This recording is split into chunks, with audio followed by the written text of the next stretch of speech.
Todo comenzó un martes por la mañana, cuando el sol apenas alcanzaba el borde de los tejados del puerto. El aire era húmedo, pero no tanto como para ser incómodo. A lo lejos, el leve murmullo del agua acompañaba el lento vaivén de las embarcaciones amarradas. Sobre el muelle, entre cuerdas enrolladas, barriles vacíos y gaviotas indiferentes, aguardaban los 100 sacos. 100 sacos de cebollas. Todos iguales. Todos pesados. Todos con ese característico olor que, al mezclarse con la brisa marina, producía un efecto ligeramente mareante. Gerardo, el grumete más joven de la tripulación, era el encargado de transportarlos uno a uno hasta la cubierta de la carabela. Llevaba una túnica algo suelta, manchada por anteriores encargos, y unas sandalias de cuero que crujían a cada paso. Se inclinó con lentitud, observó el primer saco como si contuviera un misterio, y luego lo abrazó con ambas manos. El esfuerzo fue moderado. Caminó recto hasta la pasarela, subió al barco y dejó el saco cerca del mástil, donde alguien había trazado con tiza un círculo que marcaba la zona de almacenaje. Volvió sin decir nada. El segundo saco no presentó complicaciones. El tercero tenía una mancha. El cuarto parecía más abultado. Con una constancia casi admirable, Gerardo repitió el trayecto, sin alterar su ritmo. Cada movimiento era funcional, medido. No había apuro, pero tampoco pausa innecesaria. El proceso no era emocionante, pero sí meticulosamente cumplido. El contramaestre Bartolomé, que llevaba el registro, observaba desde una caja de madera cercana. No hablaba. Cada vez que Gerardo depositaba un saco, anotaba el número correspondiente en una tablilla con una punta de hierro. No usaba pluma. No le gustaba la tinta en el puerto. A ratos, Bartolomé limpiaba el sudor de su frente con la manga. A ratos, rascaba su barba. A ratos, simplemente miraba al cielo. A media mañana, ya se habían trasladado 23 sacos. La sombra del palo mayor comenzaba a girar ligeramente hacia babor. En el puerto, un vendedor de manzanas voceaba con desgana. Nadie le compraba nada. Una mujer mayor barría la entrada de una taberna cerrada. Gerardo se detuvo un momento para estirar la espalda. Luego, sin expresión, retomó su labor. Los sacos continuaban. Algunos estaban ligeramente más duros. Otros parecían contener cebollas especialmente pequeñas. Uno tenía una cuerda deshilachada que soltó algo de polvo al levantarlo. Otro parecía más aromático. Ninguno provocó sorpresa. Las cebollas, en sí, no eran interesantes. Pero Gerardo las observaba como si cada una tuviera algo que contar. A veces les dedicaba una mirada larga antes de levantarlas. A veces las acomodaba con especial cuidado. La cubierta del barco comenzó a perfumarse. Un perfume fuerte. Un perfume terroso, picante. Los marineros que estaban ajustando velas, sin viento que hinchara nada, torcían el gesto de vez en cuando. Nadie decía nada. Sombra, el gato del barco, se acercó a oler uno de los sacos ya colocados. Lo olfateó. No le interesó. Se fue. A mediodía, el sol se reflejaba en los aros metálicos de los toneles vacíos. La carabela no se movía. El agua estaba quieta.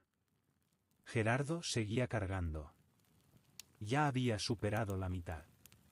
El saco número 55 tenía un pequeño remiendo azul. Gerardo se detuvo un segundo. Lo tocó con la yema del dedo. Lo alzó, sin más. Bartolomé anotó. A las 2, la jornada proseguía con idéntica cadencia. Un barril rodó por el muelle al ser empujado por el pie de un aprendiz, pero se detuvo tras un par de metros. Nadie lo persiguió.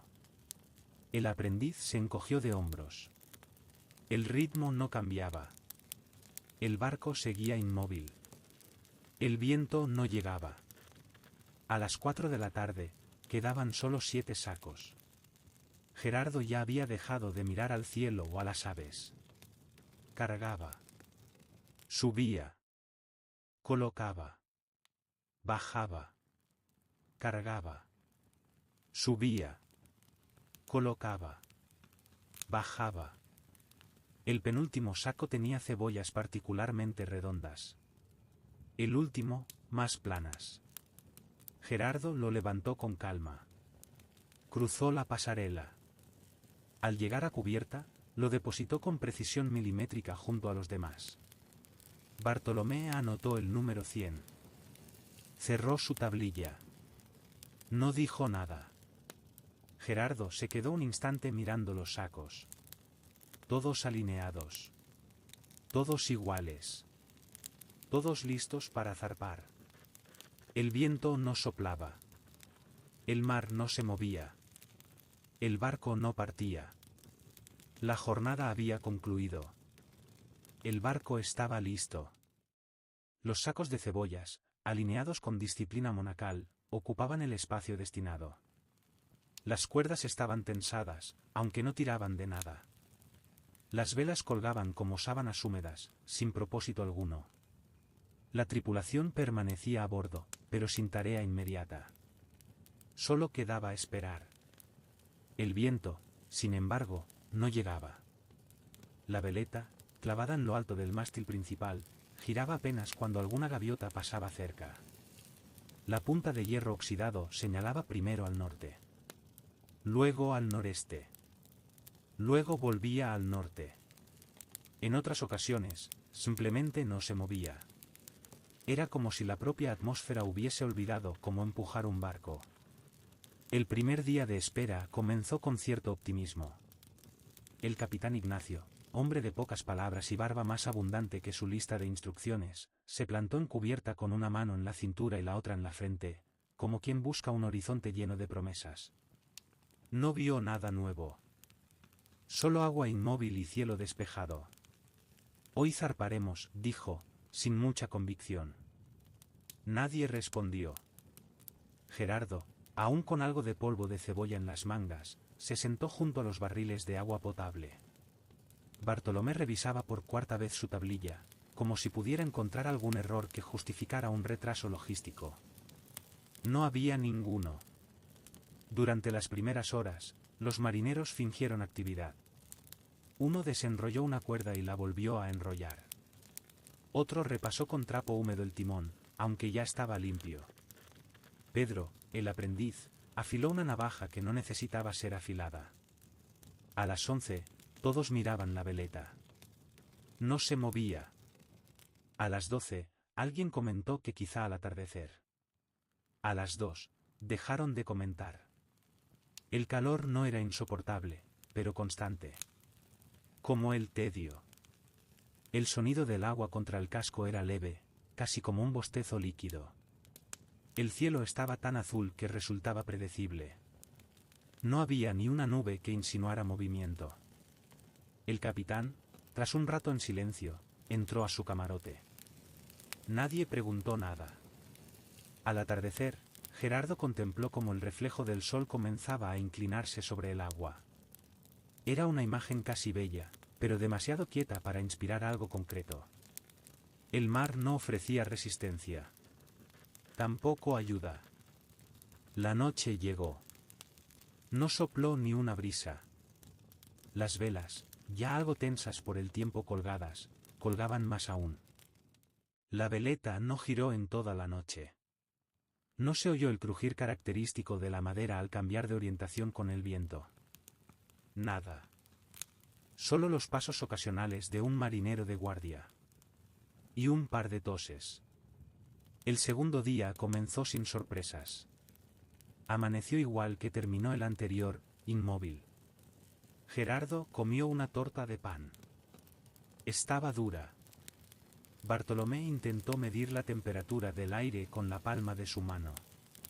No dijo el resultado.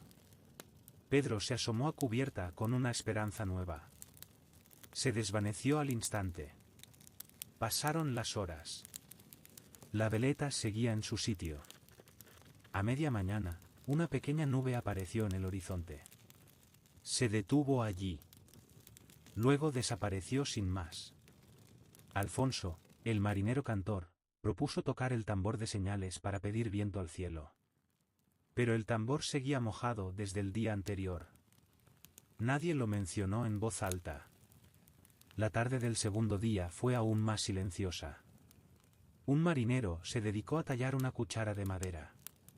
Otro bordó una inicial en su gorro. El capitán no salió de su camarote. Gerardo, por su parte, decidió contar las cebollas de un saco. Contó 63. Luego comenzó de nuevo, para asegurarse. Obtuvo el mismo resultado. No comentó el hallazgo. El sol bajó lentamente, como si también le costara avanzar.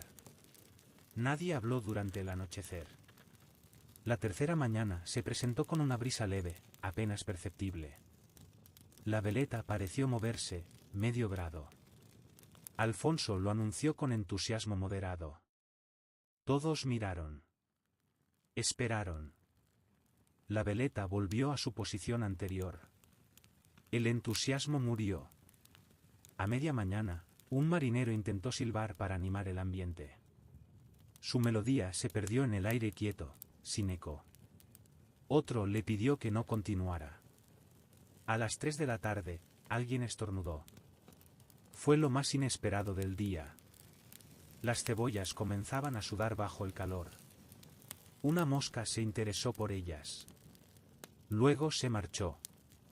Incluso los insectos parecían aburrirse. Por la noche, el capitán volvió a cubierta. Miró al cielo, que seguía sin estrellas ni luna, aunque despejado. Se encogió de hombros. Bajó. Gerardo, antes de dormir sobre un saco, anotó en su libreta, día 3. Todo en calma. Las cebollas están bien. Y así terminó la espera. Sin viento. Sin viaje. Sin novedad. El tercer día sin viento trajo consigo un nuevo suceso. No era un suceso grave. Ni siquiera notable. Pero fue, sin duda, un acontecimiento. Pedro, el aprendiz más joven a bordo, de apenas 14 años y con más entusiasmo que criterio, era el encargado del tambor de señales.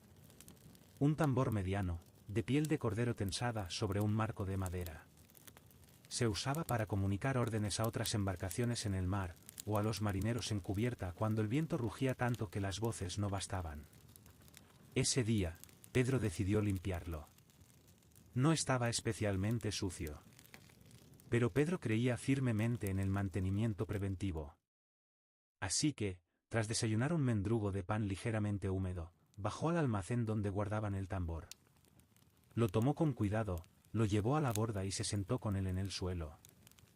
La luz del sol incidía sobre el parche con suavidad.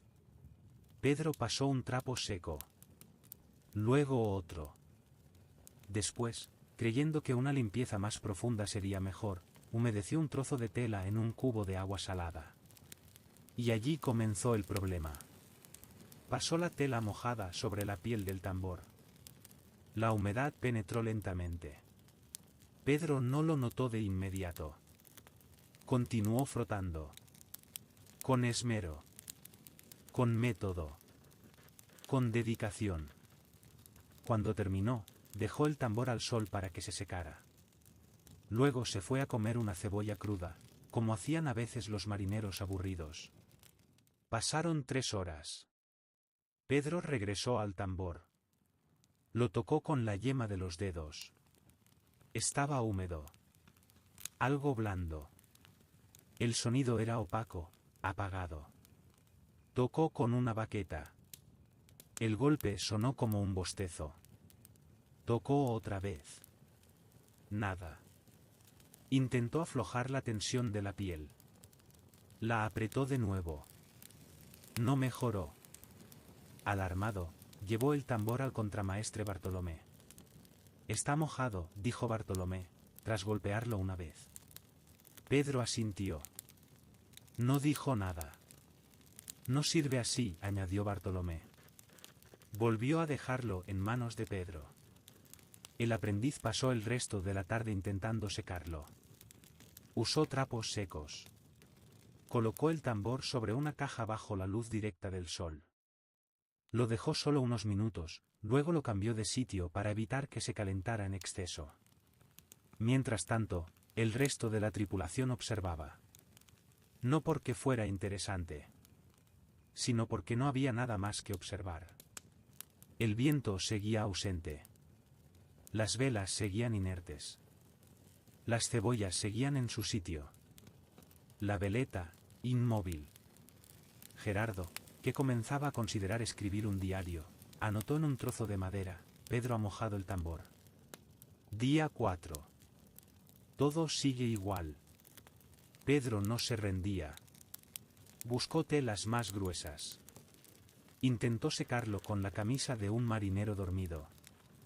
Fue reprendido con un leve gesto. Usó entonces su propia túnica. No surtió efecto. Al atardecer, intentó secarlo junto al pequeño brasero que usaban para calentar agua. Lo sostuvo a una distancia prudente. Pero al cabo de un rato, la piel comenzó a tensarse de forma desigual. Se formaron ondulaciones. El sonido, al golpearlo, era aún peor. La tripulación lo miraba con una mezcla de lástima y desaprobación. Nadie se ofreció a ayudar. Alfonso, el marinero que solía cantar, murmuró: tal vez el tambor ha decidido dejar de trabajar. Pedro no respondió.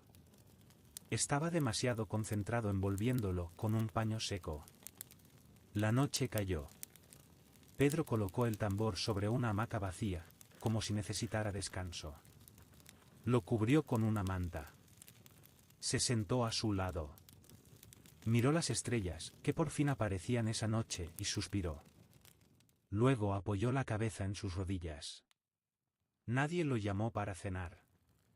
A la mañana siguiente, el tambor seguía húmedo. Un poco menos, sí. Pero no lo suficiente. Pedro volvió a intentarlo todo. Lo dejó al sol durante más tiempo. Giró el marco. Ajustó las cuerdas.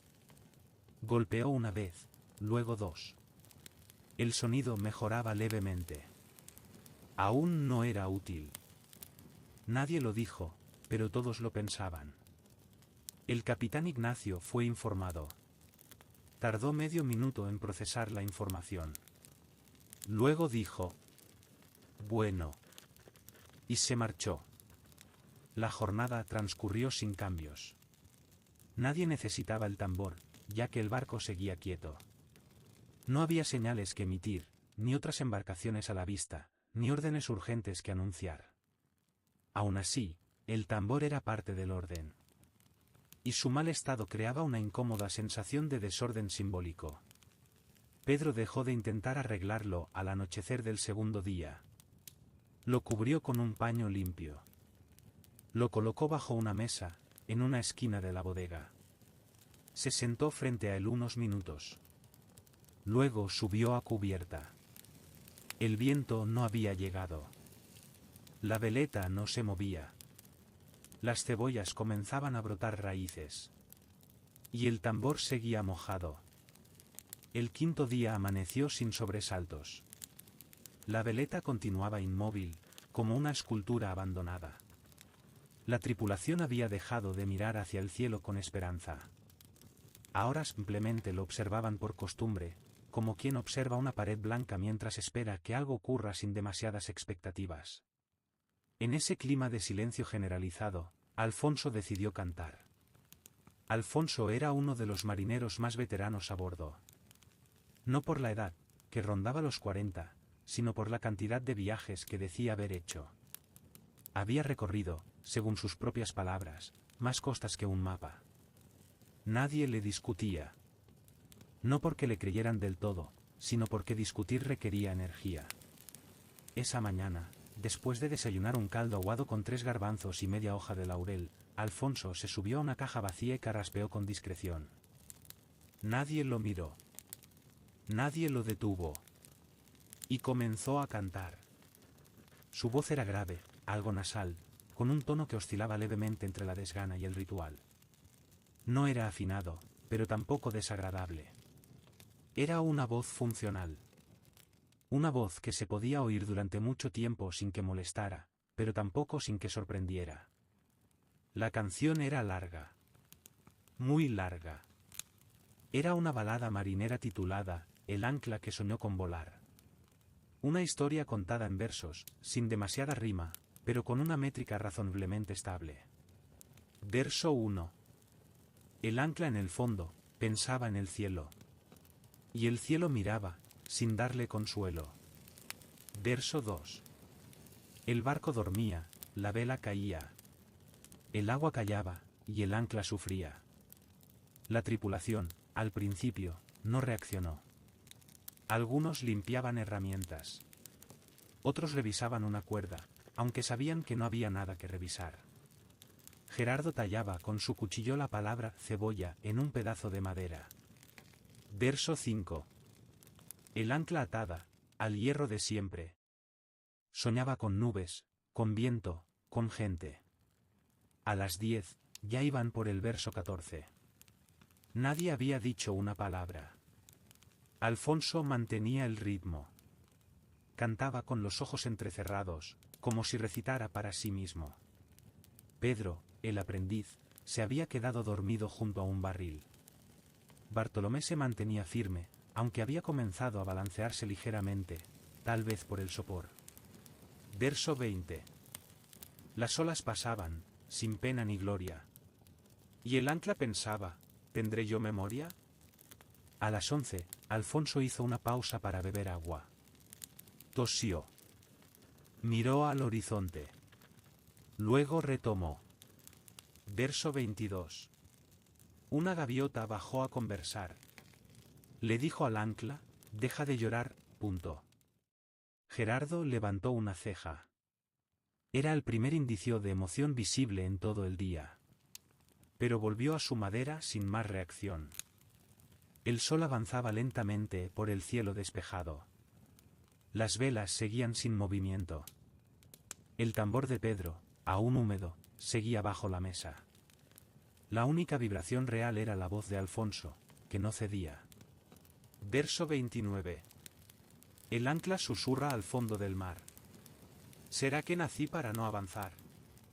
A mediodía, Alfonso interrumpió su canto para almorzar un trozo de queso seco. Luego, sin ninguna señal, continuó. La canción, al parecer, tenía muchos más versos. Verso 33. El coral lo abrazaba, el lodo lo amaba. Pero el ancla soñaba con una palabra. La palabra, según el siguiente verso, era libertad. Luego venía una serie de comparaciones, el ancla y el pez, el ancla y la nube, el ancla y una cometa rota. A la 1, Alfonso seguía cantando. Verso 41. El capitán dijo, firme y serena. Pero el ancla soñaba con una ballena. Fue entonces cuando Pedro, medio despierto, murmuró algo que nadie entendió. Luego volvió a dormirse. A las 2, la canción entró en una fase más introspectiva. El ancla recordaba su infancia en una herrería. Pensaba en el fuego. En el martillo. En su primer contacto con el agua salada. Verso 48. El primer chapuzón, fue todo un horror. Pero luego pensó, no está tan peor, punto. A las 3, Alfonso continuaba. Su voz comenzaba a mostrar signos de fatiga, pero su determinación era admirable. Era como si hubiera jurado cantar hasta que soplara el viento. Spoiler, no sopló. Verso 55. Una estrella cayó al fondo del mar. El ancla la vio, y volvió a llorar. Gerardo se levantó, dio una vuelta a la cubierta, y regresó al mismo sitio. No dijo nada. Nadie lo hizo. A las 4, Alfonso alcanzó el verso 61, donde el ancla, resignada, decide que quizás soñar no está tan mal. La gaviota regresa. El barco se hunde en un sueño eterno. O algo así. Verso 64. Y el ancla, por fin, dejó de luchar. Se hundió un poco más. Y empezó a cantar. Alfonso guardó silencio. El canto había terminado. La tripulación no aplaudió. Pero tampoco protestó. Gerardo anotó en su tablilla. Día 5. Alfonso ha cantado toda la jornada. El ancla está bien. El viento seguía sin presentarse. Y el canto, aunque largo, no había cambiado nada. Pero, al menos, se había cantado. Fray Tibaldo se había unido a la expedición por razones que no estaban del todo claras. Algunos decían que buscaba inspiración divina en alta mar. Otros aseguraban que simplemente deseaba alejarse del convento por un tiempo. Él, por su parte, no explicaba nada. Solo sonreía, asentía, y hablaba poco. Nunca había visto el mar. El sexto día amaneció con el mismo cielo despejado de siempre. Sin viento, sin novedades, sin queja. La veleta, inmóvil. Las velas, flojas. La tripulación, callada. Las cebollas, intactas. Y Fray Tibaldo, vestido con su túnica parda, decidió subir por primera vez a cubierta. Había pasado los días anteriores en su camarote, leyendo en voz baja y escribiendo notas con letra inclinada. Esa mañana salió, quizás animado por el canto de Alfonso del día anterior. O tal vez porque el encierro ya no ofrecía misterio. Subió los escalones con precaución. Una mano en la barandilla, la otra en el estómago. Al llegar, miró el horizonte. Vasto, dijo, simplemente. El mar era, en efecto, vasto. Aunque quieto. Tibaldo cerró los ojos. Inspiró profundamente. El olor a cebolla, sal y madera húmeda lo envolvió como una túnica adicional. Se mantuvo inmóvil unos instantes. Luego dio 3 pasos hacia adelante. Fue entonces cuando ocurrió. El barco, a pesar de no moverse visiblemente, se balanceó apenas. Un vaivén mínimo, casi imperceptible. Tal vez provocado por una ola solitaria. Tal vez por el propio peso de la resignación. Pero fue suficiente. Fray Tibaldo palideció. Abrió los ojos. Parpadeó. Tragó saliva. Apoyó ambas manos en el borde del casco. Miró el agua. Cerró los ojos otra vez. Respiró con dificultad. Tosió. Y vomitó. El sonido fue breve, discreto, contenido. Cayó en una jarra vacía que alguien había dejado cerca. Fue una coincidencia afortunada, o quizás un acto involuntario de precisión. Después, se quedó inmóvil. Nadie dijo nada. Pedro, que había estado sentado cerca, se levantó en silencio y se alejó unos pasos. Alfonso canturreó un verso suelto, pero lo hizo en voz tan baja que no perturbó la escena. Fray Tibaldo abrió los ojos. Miró la jarra. La observó con cierta distancia emocional. Luego, con dignidad, la cubrió con un paño que llevaba en la manga. Caminó 2 pasos. Se detuvo. Y vomitó en otra jarra. Esta segunda jarra era de madera. La había usado Gerardo para guardar botones sin pareja. Nadie lamentó la pérdida de los botones. Fray Tibaldo, tras un suspiro, se sentó en el suelo. El alma se tambalea, dijo en voz baja. Pasaron algunos minutos. Bartolomé, que había observado la escena desde su posición habitual junto al timón, anotó algo en su tablilla. Nadie se acercó al fraile. Nadie lo juzgó. Era, después de todo, su primer contacto con el mar.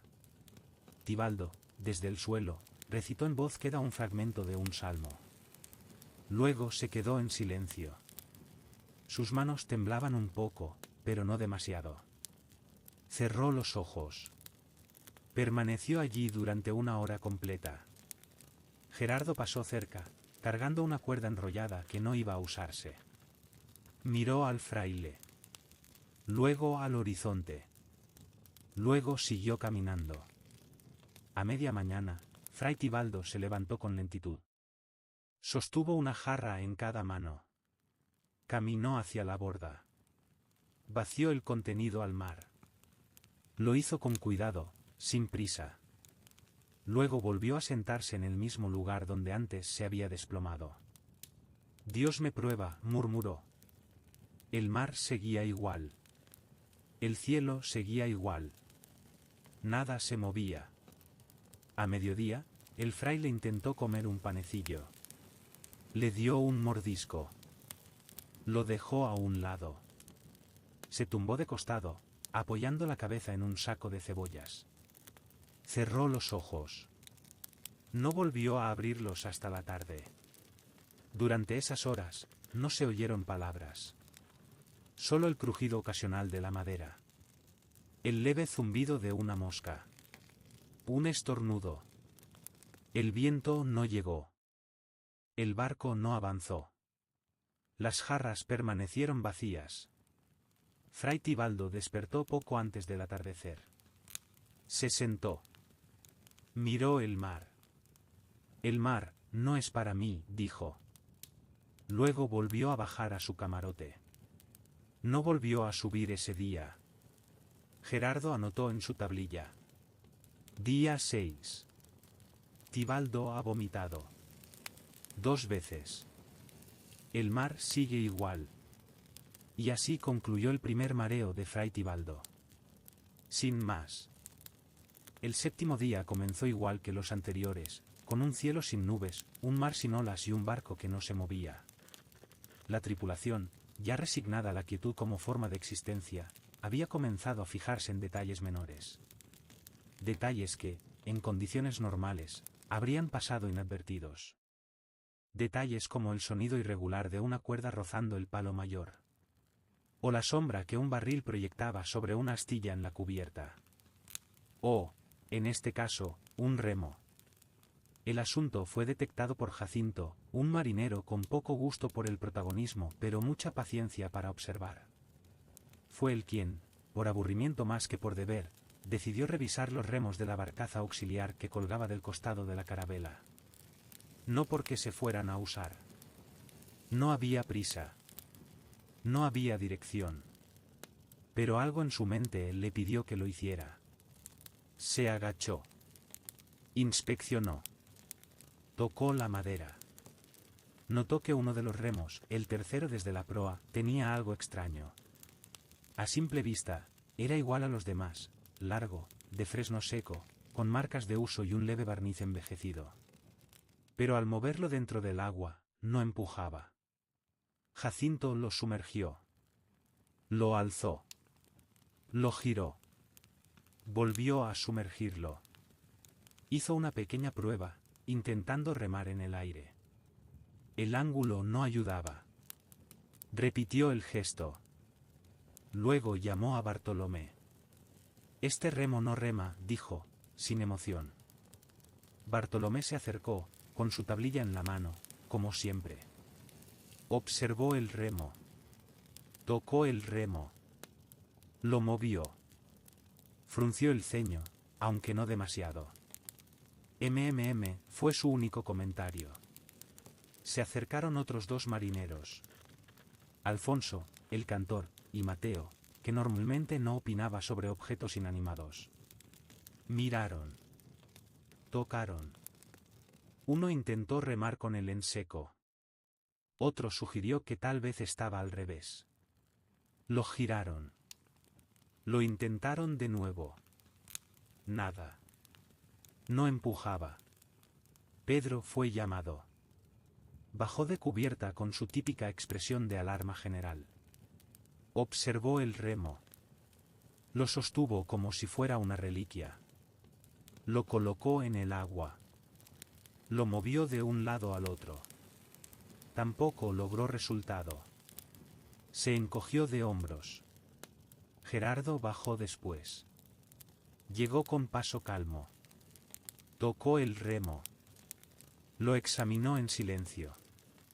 Lo golpeó suavemente con los nudillos. El sonido era correcto. Nada hueco, nada roto. Pero seguía sin empujar. Lo apoyaron en cubierta. Lo compararon con otro remo. Mismo largo. Mismo peso. Mismo color. Misma curvatura. Quizá está mal hecho, dijo alguien. Quizá no es su día, dijo otro. El capitán Ignacio fue notificado. Bajó con lentitud. Tomó el remo. Lo miró. No habló. Lo colocó bajo el brazo. Caminó por cubierta como si llevara una lanza. Luego volvió al bote. Probó remar con él. El resultado fue el mismo, nulo. No rema, dijo finalmente. Eso dijimos, confirmó Jacinto. Tras una hora de deliberación muda, se decidió reemplazarlo. Buscaron en el almacén. Encontraron otro igual. Lo trajeron. Lo colocaron en el mismo lugar. Lo probaron. Este sí remaba. El primero fue apartado. Lo apoyaron junto a la borda, como si necesitara tiempo para pensar. Nadie habló más del tema durante un rato. Al cabo de un rato, Pedro volvió a levantarlo. ¿Y si solo necesita más agua?, preguntó. Lo sumergió completamente en un cubo. Lo dejó ahí una hora. Al sacarlo, el resultado fue el mismo, no remaba. Quizá es un remo de tierra, bromeó Alfonso, con tono tan apagado que parecía serio. Gerardo propuso usarlo como tablón para cortar pan. Bartolomé anotó. Remo defectuoso. Día 7. Reemplazado. A la tarde, se organizó una breve discusión filosófica sobre si un remo que no rema sigue siendo un remo. La conversación duró 12 minutos. Nadie llegó a una conclusión. Tibaldo, desde su camarote, escribió en su cuaderno: como el alma sin fe, el remo sin impulso no encuentra dirección. Al anochecer, el remo fue movido a la bodega. Envuelto en una tela. Puesto contra la pared, junto a un tonel que perdía agua. No volvió a hablarse de él. Pero todos sabían que estaba allí. Sin función. Sin culpa. Simplemente, sin remar. La séptima noche comenzó de manera tan silenciosa como las anteriores. Pero esa, en particular, sería recordada por quienes se molestaran en recordarla como la noche en la que no ocurrió absolutamente nada. No hubo luna. No hubo estrellas. Y no hubo conversación. El cielo, normalmente claro y desprovisto de emociones, se cubrió lentamente con una capa uniforme de nubes grises. No eran nubes densas ni amenazantes. No prometían tormenta ni lluvia. Solo estaban allí, como un techo sin textura, sin intención. La oscuridad no era total, pero sí constante. No había luces en el horizonte. Ningún farol, ninguna bengala, ningún fuego lejano. Solo la negrura opaca del cielo cubierto y el leve reflejo de la cubierta iluminada por una lámpara de aceite que colgaba del mástil. El viento seguía sin aparecer. Ni una ráfaga. Ni una brisa. Las velas, flojas, caían como cortinas olvidadas. La veleta, oxidada y cansada, no se molestaba en moverse. Parecía dormida. La tripulación tampoco hablaba. Nadie tenía ganas. Nadie tenía nada nuevo que decir. A esa altura del viaje, si es que podía llamarse viaje, las palabras habían comenzado a desgastarse. Ya se había comentado todo lo Coumentebel, las cebollas, el tambor mojado, el remo defectuoso, el mareo del fraile, las canciones de Alfonso. Todo eso ya había ocurrido. Y luego, nada más. Así que esa noche se impuso el silencio. Alfonso no cantó. Pedro no preguntó nada. Gerardo no talló nada. Bartolomé no escribió nada. El capitán, dentro de su camarote, no salió. En cubierta, se oía apenas el golpe rítmico de una cuerda suelta que, movida por el balanceo casi imperceptible del barco, golpeaba una y otra vez contra el mástil.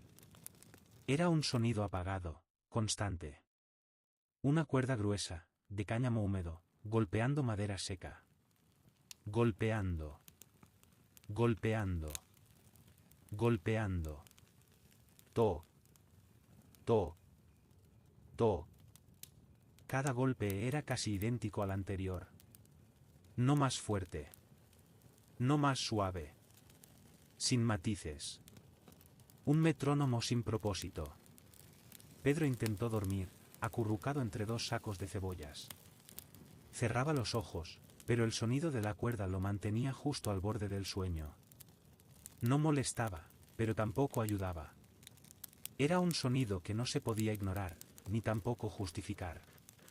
Gerardo, sentado junto a la baranda, miraba al cielo.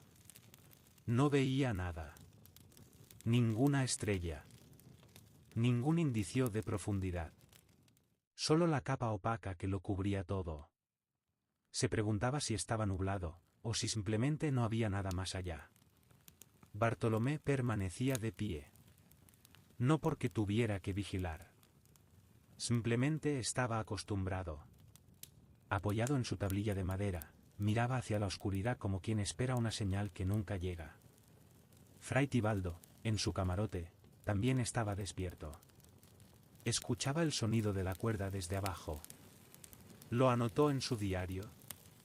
Esta noche no hay luna. Tampoco palabras. Hay una cuerda que toca el mástil, sin música.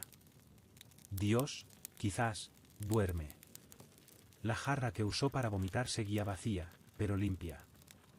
La tenía a un lado, como un recordatorio modesto de la fragilidad humana.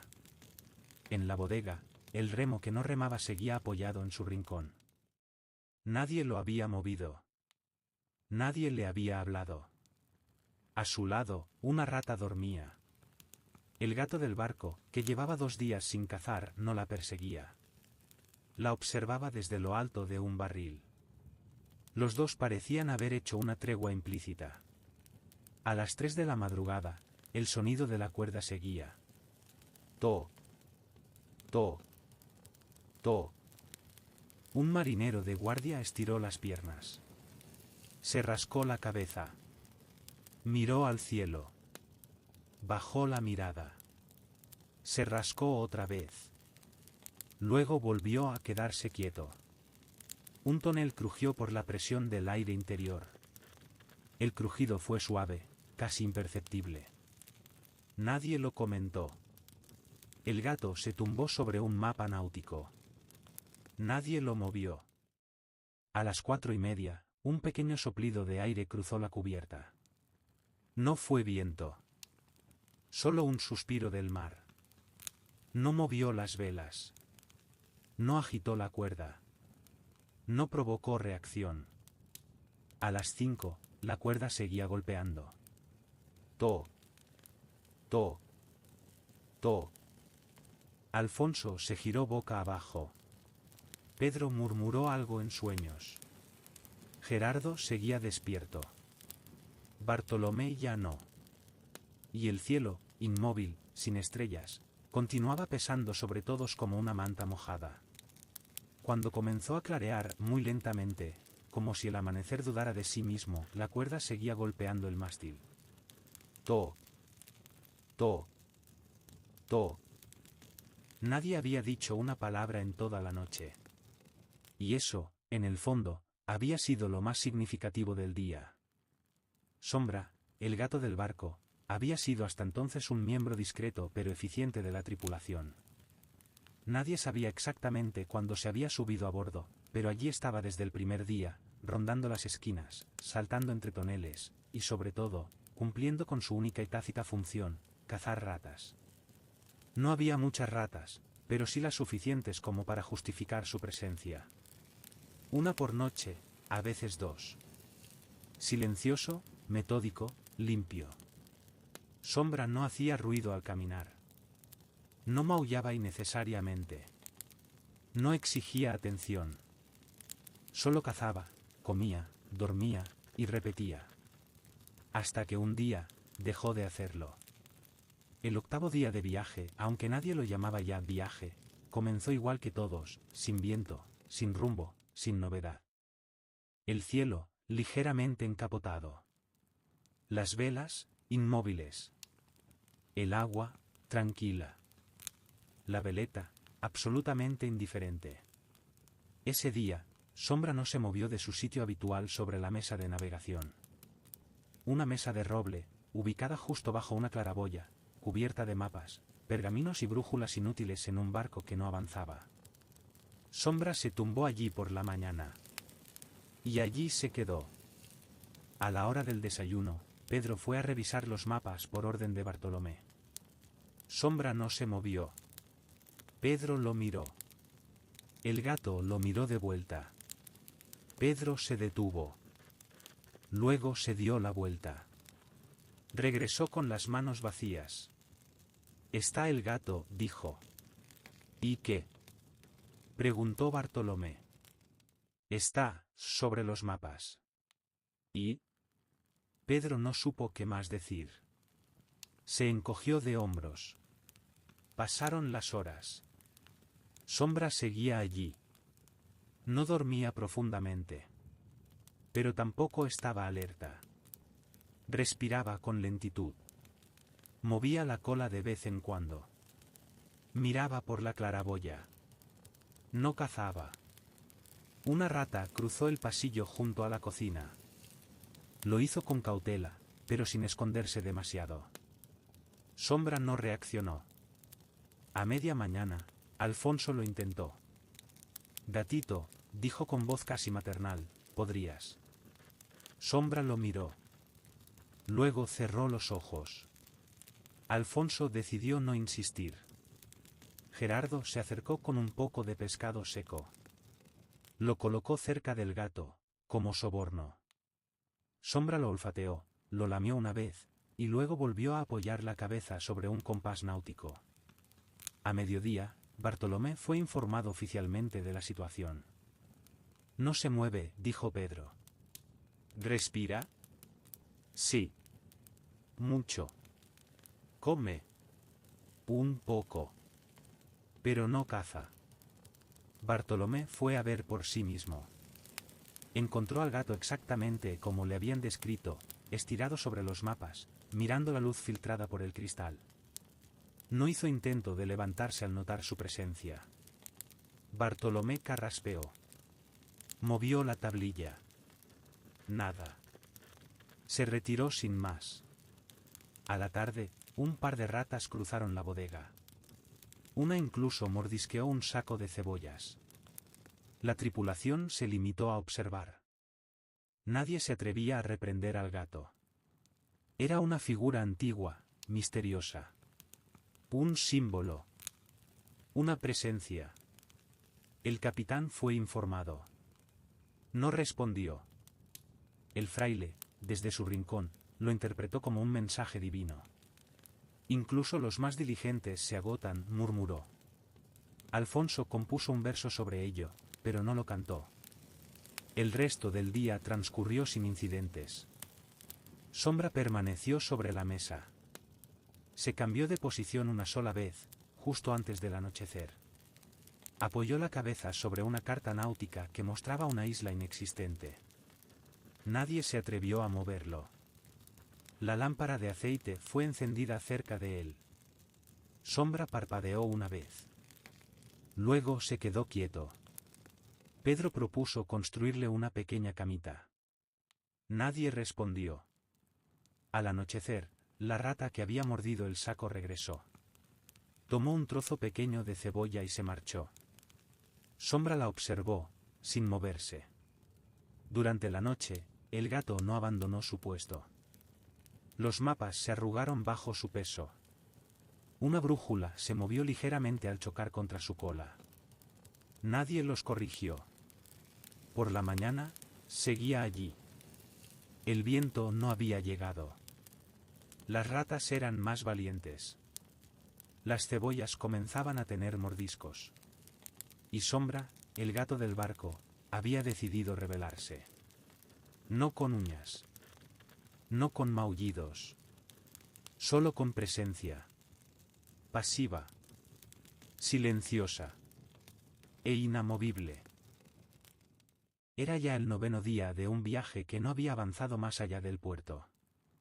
La tripulación, sin que nadie lo propusiera, había adoptado una rutina de resignación compartida. Se comía poco, se hablaba menos, y se esperaba sin esperar. Esa mañana, el sol se filtraba entre nubes finas, con una luz que ni iluminaba del todo ni oscurecía lo suficiente como para merecer una reflexión. El aire estaba quieto. Las velas no se movían. La veleta, como siempre, no daba señales de vida. Gerardo fue el primero en notar que uno de los barriles parecía distinto. No por su aspecto, todos eran similares, sino por su peso al moverlo. Tenía que sacar agua para rellenar un botijo. Al inclinar el barril, sintió que el líquido dentro se movía con más libertad que en los otros. Lo abrió. Introdujo un cazo. Observó. El agua era clara. No sospechó nada. Llenó el botijo. Bebió. Y entonces lo supo. Era salada. No mucho. No como el mar puro. Pero lo suficiente como para arrugar el rostro. No escupió.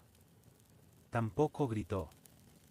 Solo tragó con esfuerzo, cerró el botijo, y se quedó un momento mirando el barril, como si esperara una explicación. «Está salada», dijo finalmente. Pedro, que pasaba por allí con una escoba que no estaba usando, se detuvo. «¿Qué?» «El agua. De este barril». Pedro se acercó. Probó con una cucharita. Hizo una mueca leve. Asintió. «Sí. Salada». La noticia tardó en circular. Nadie tenía prisa por alarmarse. Bartolomé fue el siguiente en enterarse. Bajó, probó el agua, se quedó pensativo. Anotó, barril 7, agua salada. No apta. El barril fue marcado con una cruz. Fray Tibaldo fue consultado. Dio una bendición al contenido del barril, por si acaso. Nadie se opuso. Durante la tarde, 3 marineros más bebieron del agua sin saber. Todos coincidieron en el sabor salobre. Uno comentó que era como beber un recuerdo del mar. Nadie le pidió que explicara. Alfonso, en lugar de cantar, recitó un poema breve al respecto. Agua que no calma. Agua que engaña. Agua que pesa y no sana. Nadie aplaudió. Tampoco lo esperaban. El capitán fue informado. Alzó una ceja. Pidió que lo reemplazaran. Le explicaron que no quedaban más barriles llenos. Solo ese, y uno medio vacío. La reflexión se impuso. Gerardo propuso hervir el agua y enfriarla después. Bartolomé negó con la cabeza. Pedro sugirió usar una camisa como filtro. Tibaldo recordó una técnica de destilación con espejos que nadie entendió del todo. Mientras tanto, el barril seguía en su sitio. Con su tapa a medio abrir. Lleno de agua salada. Un par de marineros comenzaron a especular sobre su origen. Algunos decían que había sido llenado por error con agua de mar. Otros sugerían que estaba contaminado por estar junto a una grieta en la madera. Un tercer grupo creía que era simplemente castigo divino. Durante la tarde, se realizaron pruebas. Pedro calentó un poco del agua en una taza de latón. La dejó reposar. La probó de nuevo. Seguía salada. Gerardo la mezcló con vino. El resultado fue peor. Tibaldo la bendijo una vez más. Luego la bebió. Cerró los ojos. Dijo, sigue igual. A última hora del día, alguien propuso usar el agua salada para lavar los platos. El capitán aprobó la idea sin entusiasmo. Esa noche, la tripulación habló un poco más de lo habitual, pero sin entusiasmo. La conversación giró en torno a la posibilidad de que todo el resto del agua también estuviera salada. Bartolomé revisó barril por barril. Todos estaban bien. Solo el número 7, el marcado con la cruz, estaba comprometido. Una rata se acercó a beber del agua salada. Dio un sorbo. Se fue. Sombra, el gato, observó desde lo alto. No intervino. A la hora de dormir, Gerardo escribió en un trozo de madera. Día 9. Agua salada. Viento, ninguno. Lección, hay barriles que no se deben abrir. Fray Tibaldo, ya en su litera, añadió una frase en voz baja. Incluso lo que parece claro, puede amargarte la boca. Nadie respondió. El viento no llegó. El barco no se movió. El barril fue tapado por tercera vez. Y así terminó el día. Con un poco menos de agua. Y un poco más de resignación. El 10º día amaneció sin sorpresas. La veleta, inmóvil. El cielo, uniforme. Las velas, colgando. El mar, espejo. El viento, ausente. La esperanza, callada. Todo parecía continuar su curso habitual, ningún curso. El desayuno fue el mismo pan duro con agua templada. Las ratas seguían sus rutas establecidas. Sombra dormía sobre los mapas, el remo defectuoso seguía en su rincón, y la cuerda continuaba golpeando el mástil con puntual monotonía. To. To.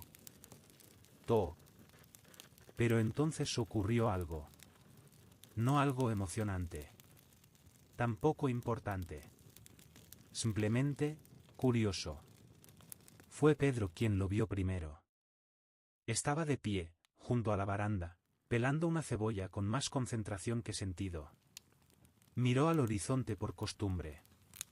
Y lo notó. Eso, dijo, sin levantar mucho la voz, eso de allí, parece una casa.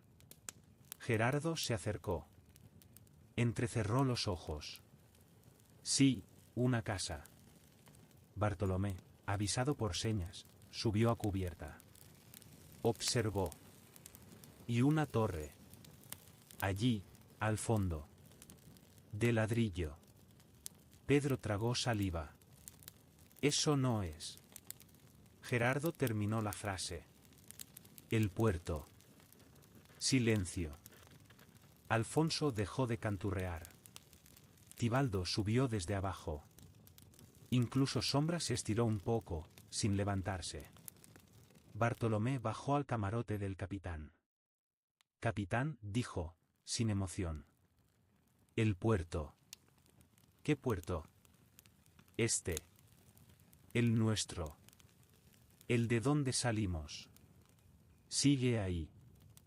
A la vista. El capitán salió. Subió. Miró.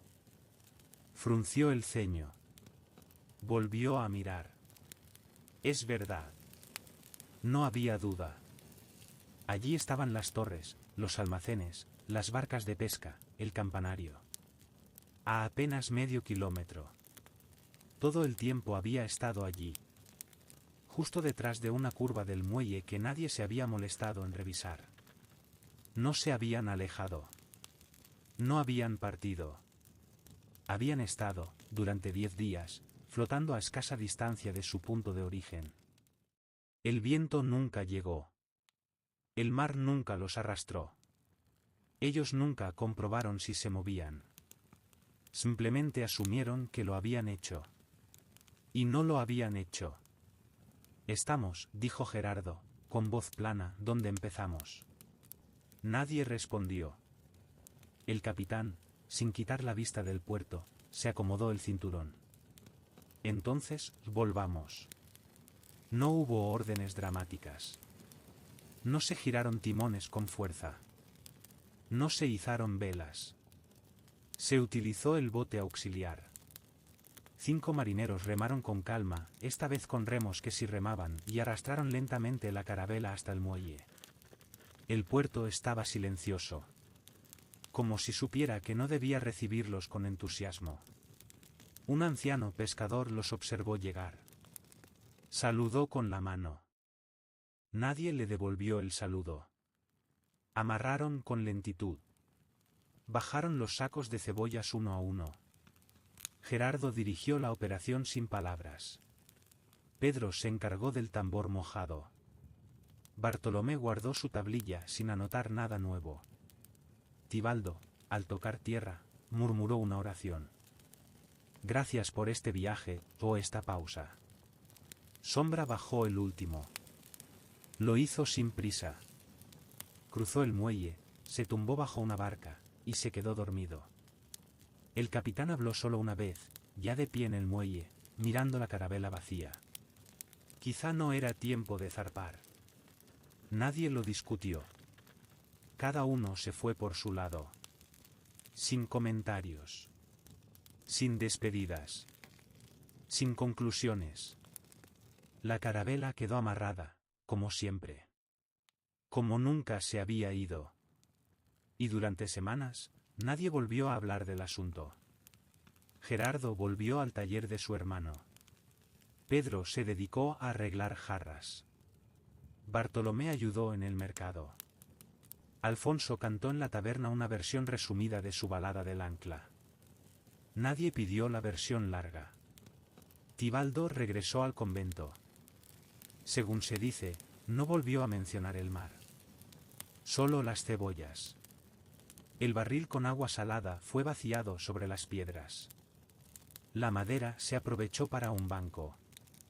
Y el remo que no remaba, con el tiempo, fue tallado como señal de advertencia en la entrada del puerto. Una palabra. Atención. No decía a que prestar atención. Solo eso. Y así terminó el viaje. Un viaje que no ocurrió. Un viaje sin destino. Sin distancia.